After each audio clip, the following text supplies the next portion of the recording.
All right, I am starting recording now.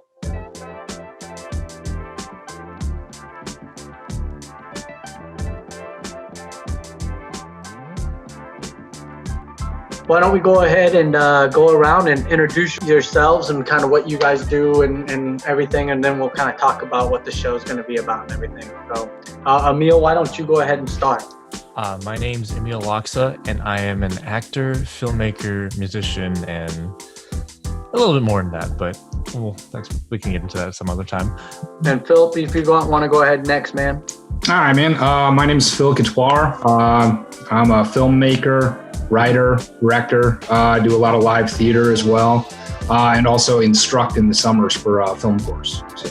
Awesome. And I'm Nick Messersmith.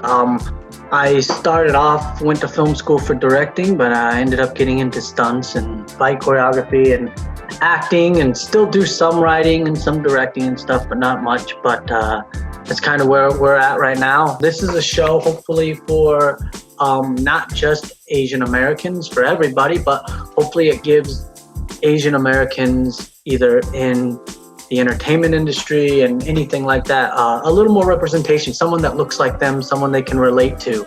And that's kind of what our goal is. And hopefully through this medium, we can bring in more guests and more people to introduce everyone to, and just share our thoughts about what we've experienced and different things like that. That's kind of what the show and the platform is going to be about. If you guys have anything you guys want to add, please feel free, and then we can kind of just go from there. If you, either Emille or Phil, if either one of you guys want to take it and just kind of maybe talk a little bit about maybe a project or projects that you guys are doing or anything you're working on very quickly that people can look you guys up and kind of get to know you, any websites or social media or anything you want, and we can always post those too and everything else for everyone. If you guys want to start, whoever wants to go can go first. I guess I can go first. One thing that I'm pretty big in sorry, one of my stuff is screwing up here.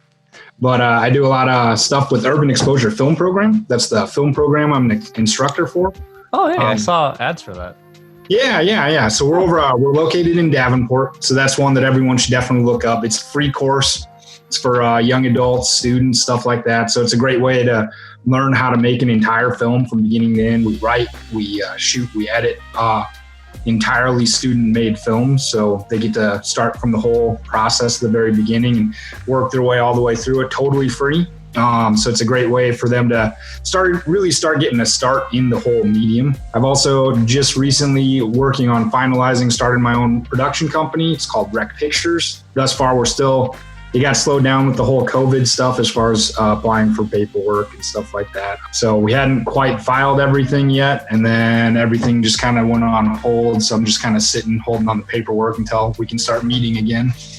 From there, we've already got a couple of films in the works. We got a short film that we're hoping to shoot here. We were hoping to be almost wrapping shooting right now, but haven't even started now. It's called Yellow for Home, so that'll be an interesting one. And I've got numerous scripts and editing projects in the work, and then I do a lot of stuff with my work just in general. So awesome. Okay, I guess I'll go next. I worked really closely with my friends in 122 Studios. We all released Wildcard right before everything started getting closed up in Iowa. It was a little short neo-noir film. I run my own production company, Color Me Media. We just released my friend's band's music video. We ended up with 10,000 views in 8 days. I ran ad targeting and everything for that. As far as release and rollout, that ended up getting me some new PR clients. I have some more exciting stuff with that planned. And as far as acting, I'm attached to this indie feature film called Angels in the Snow, the musical. Don't know how much more I can really say about that, but that's going to be filming soon with precautions taken, of course, with everything going on. And then shortly after that, I'm part of the primary cast in this 80s inspired slasher film by City and Productions called Scream of the Crop. I'm really excited about that one. We just had a read last night, and the cast is fantastic. They had close to 40 auditions, and I'm really lucky and happy to be included in that production. So yeah. Awesome, man. That sounds good, guys. Do you guys have anything, for me, I guess I can go next.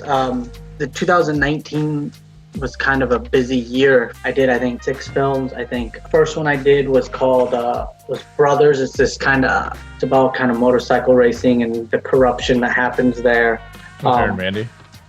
Yep. And then I did it was kind of a different thing. I played a bodyguard named TJ, everything. And then right after that, I did Miles, which is the Spider-Man fan film directed by Tarrell. Christie, who is an amazing director, and the special effects of that film are going to be awesome. It was kind of one of the more special effects intensive films that I've done in a while. I also did a film. We got a small budget. We got about $20K to do a Superman fan film called Mortal Menace. It was actually one of the guys, when they were writing Man of Steel with Henry Cavill, there was one of the writers wrote the screenplay.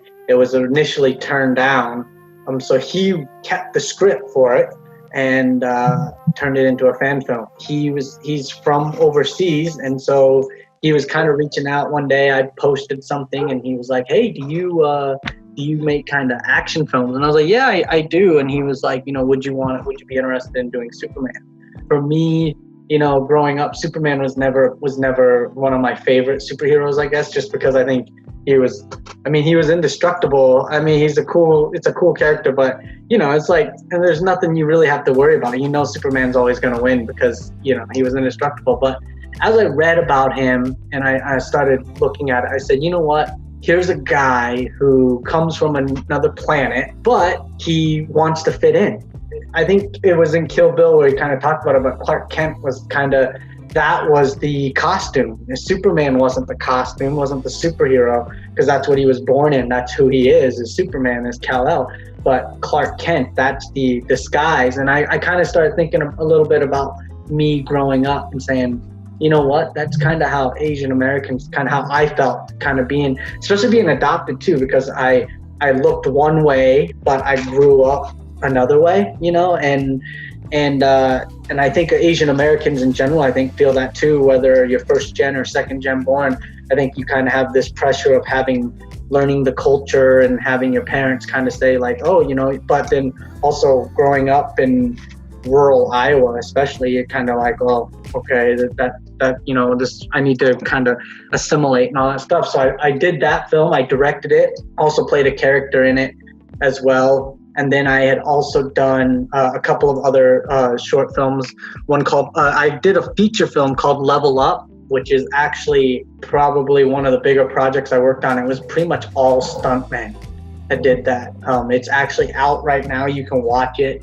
It's an amazing film. It was a lot of fun that I did. And then I also worked on Alice with Emille, who actually we had no scenes, but he's in it. So we worked on that together, and a couple of other things. So that's kind of what I did over the year, this year, and then out in LA doing a couple of other things and everything like that. So I do a lot of traveling for it. I like to try to stay in Iowa as much as I can, but Alice was one of those ones that Michael Huntington called me up and said, hey, would you want to be in this? And it was one of those things I said, I haven't done a smaller independent film in a long time, and I think it would be a lot of fun. When you do a lot of big sets, it loses that kind of, it's fun, but I don't know, there's that independent feeling is always a good feeling when you're on set. So that's kind of something I worked on and different things like that. So hopefully Superman will be done soon. We're editing it right now.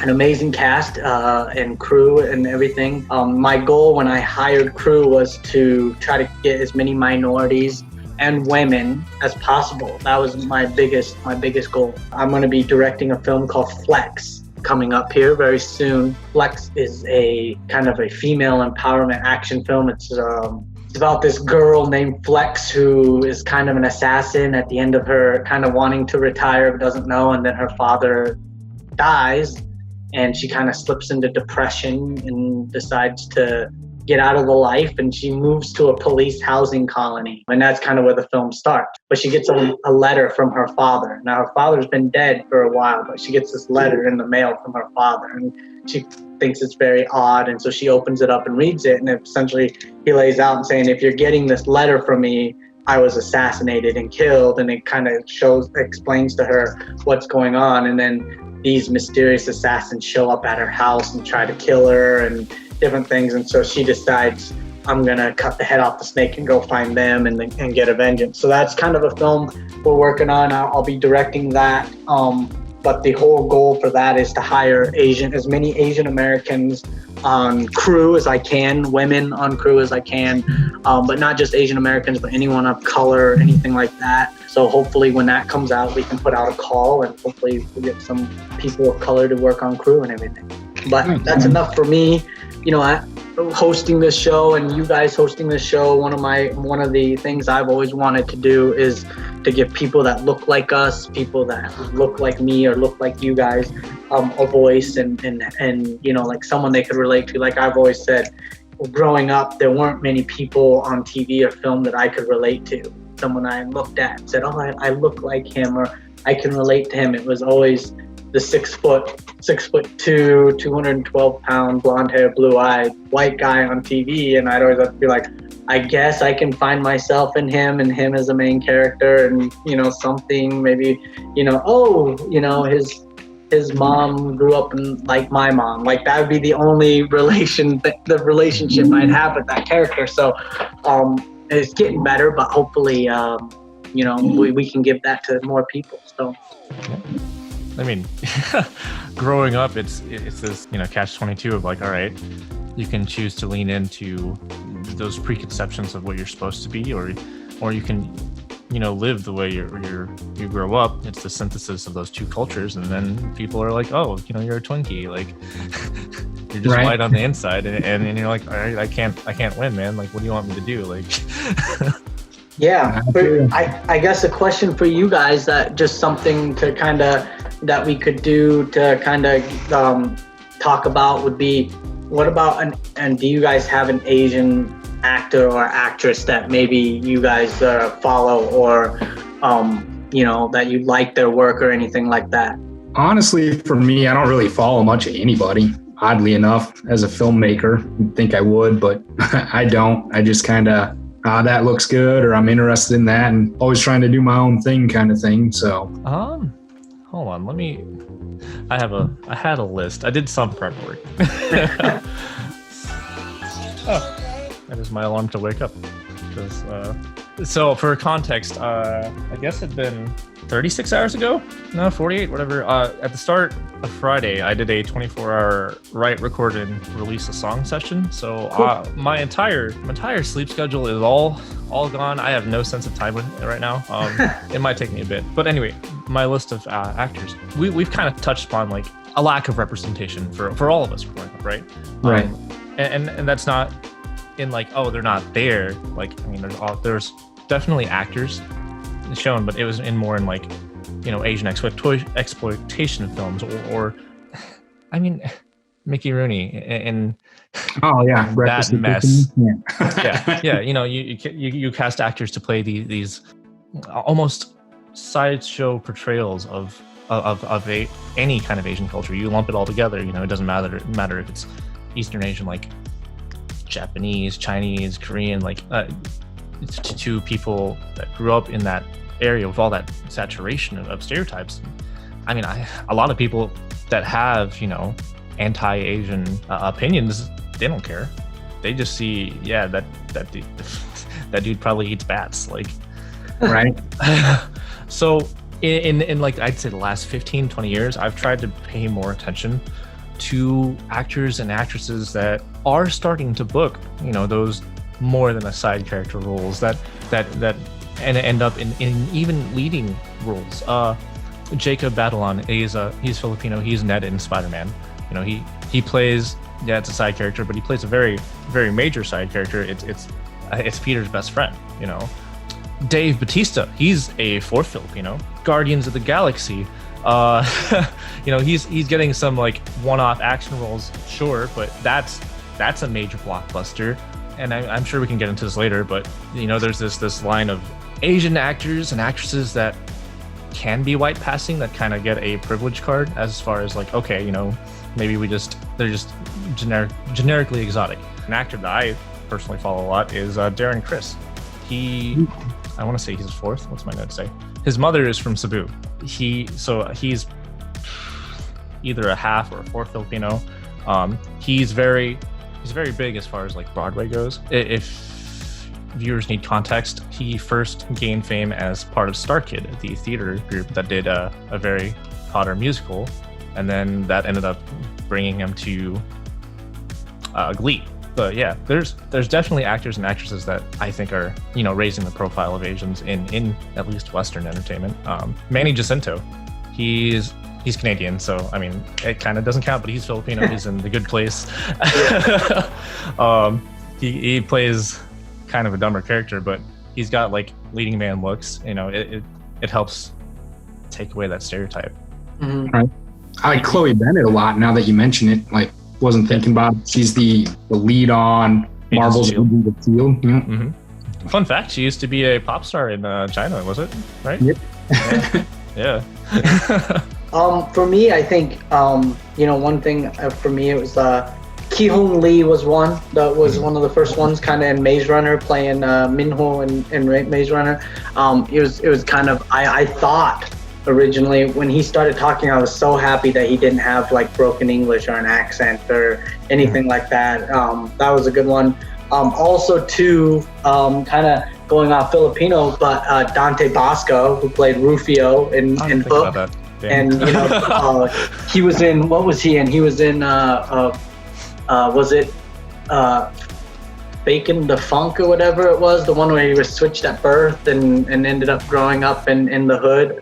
I forgot what the name of the film was, but he ends up getting switched at birth, and so he grows up in a black home and grows up in an African American home and learns that culture. So it's this kind of really funny existential. And then like the black kid that got switched with him grew up in like this Asian kind of Filipino home. So it's kind of a very fun. I have to look up the film and talk about it, but it was one that Dante Bosco did a lot. He was one. I know he's younger on this, but I just know him as Rufio. No, Prince Zuko.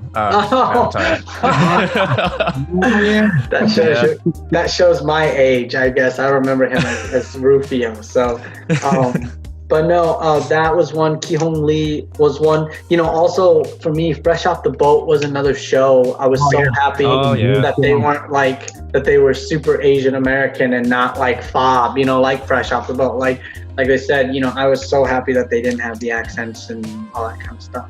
I would actually like to talk about that show at some point. I love it. That's a great one. I also like Master of None. Did you guys see that one? Yes. I haven't. Kim's Convenience is another one that is pretty good. Yep, that's a good one. But yeah, you know, for me, I'm glad that there's a step. We're making steps in the right direction, and we're doing better at it.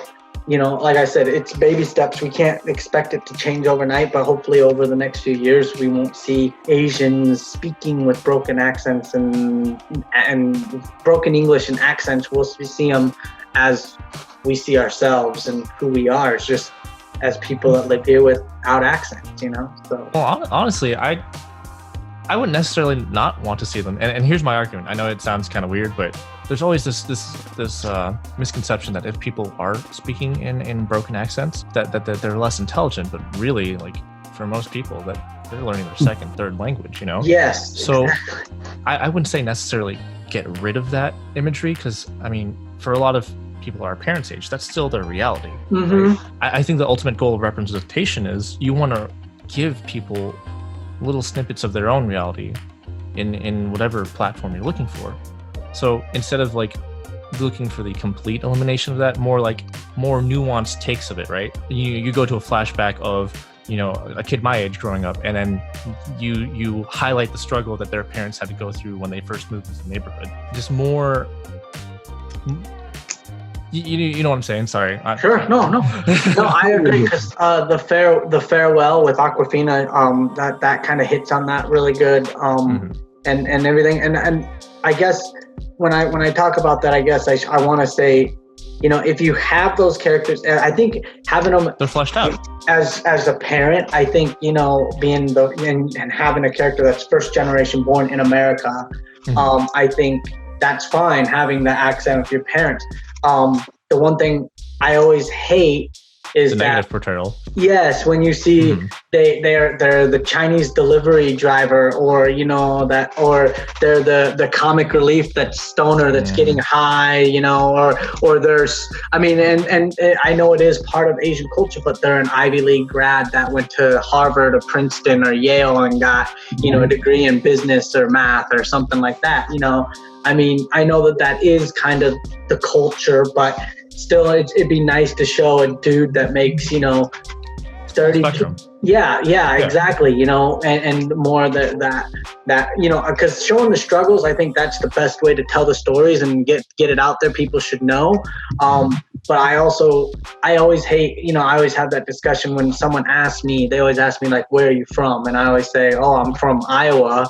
Or I'm from, you know, Iowa City. That's the worst question. Where are you really from? Yeah, the follow-up question is, no, where are you really from? Like, I can't be from Iowa City. Like, why can I not be from Iowa City? If you asked a white person, said, where are you from? And they said Iowa City, the conversation's over right there. Like, oh, cool, you know? But if you ask me, where am I from? And I say Iowa City, why is there a follow-up of, where are you really from? And then when I say, no, I'm really from there. And then they say, well, where are your parents from? And it's like, well, okay, for me, it's worse because I was adopted, so I have white parents. So it's like, I say, oh, my father's from St. Louis and my mother, you know, grew up in like the Tumwa area.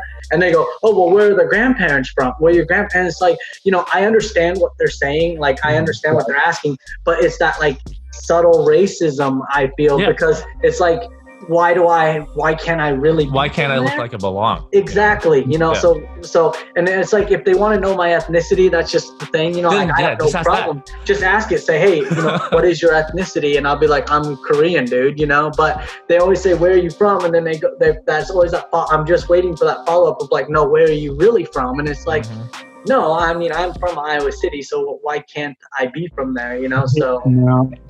And I think every day, man. Right. And I think that does come from like, I guess it just comes from a lack of exposure to why that's bad. You know, I think especially here, in the Midwest, like it's just bad here. It's awful because you have to point it out. It's like, hey, this is, you know, why I'm uncomfortable with that, and trying to explain what a microaggression is, right? Trying to explain what that is to people that aren't nearly sympathetic to you is the worst time, because then they're like, oh, you know, you're just so sensitive. I'm like, my man. Yeah, I could not give any care less as to whether you think I'm sensitive or not. But man, if I have to deal with this every day for the rest of my life, I will stab it.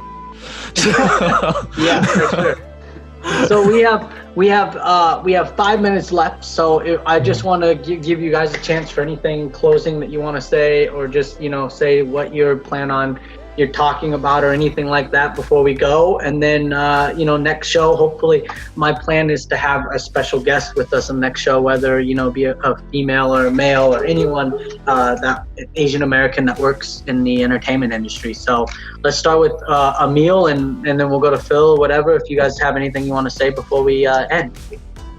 Well, something I'd like to touch upon in future episodes, how identity is born for Asian Americans, how our media interacts with that, you know, how our entertainment, all the things that we consume.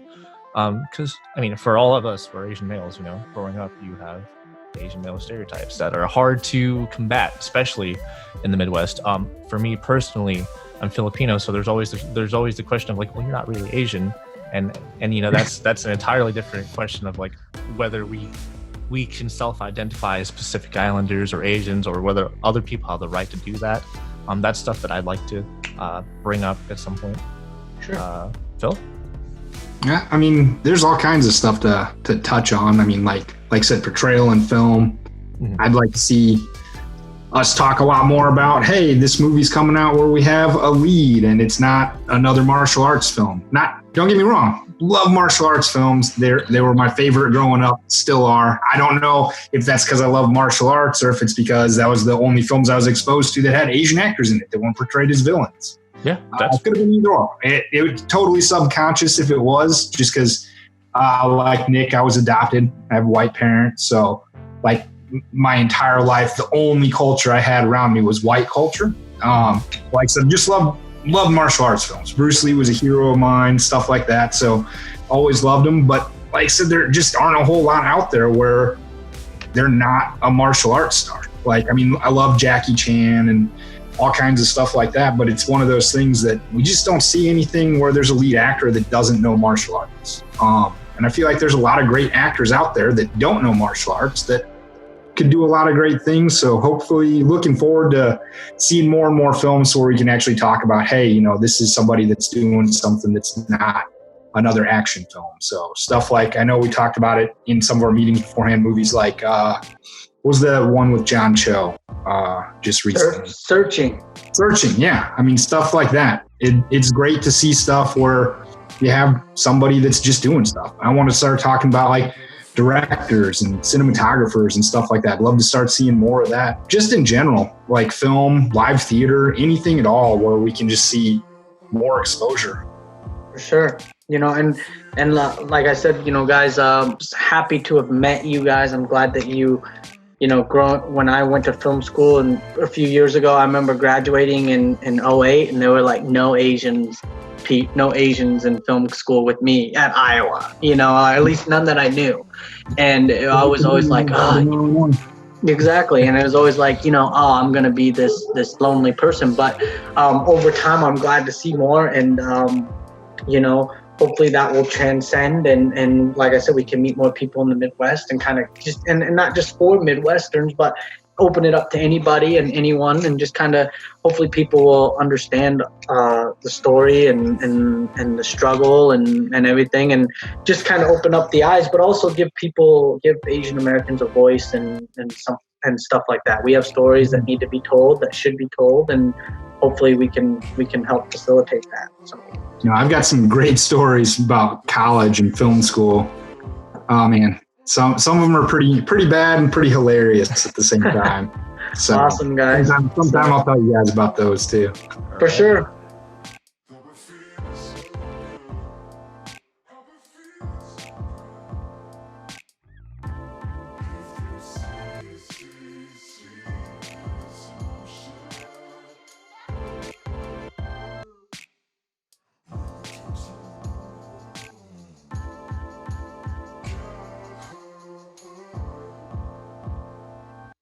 Fear.